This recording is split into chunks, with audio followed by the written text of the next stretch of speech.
पहला सवाल, दुश्मन की हलाकत और दुश्मन का जोर तोड़ने के लिए कौन सी नमाज पढ़ी जाती है?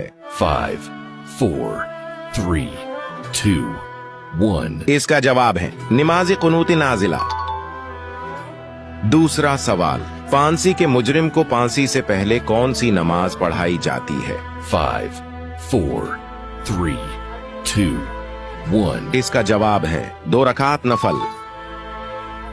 तीसरा सवाल, फांसी के मुजरिम को फांसी देते वक्त कितने मिनट तक लटकाया जाता है? 5, 4, 3, 2, 1. इसका जवाब है 15 मिनट तक। चौथा सवाल, वो कौन सी नमाज है जिसको किबला रुख किए बगैर पढ़ना जायज है? 5, 4, 3, 2, 1. इसका जवाब है सफर के दौरान गाड़ी में।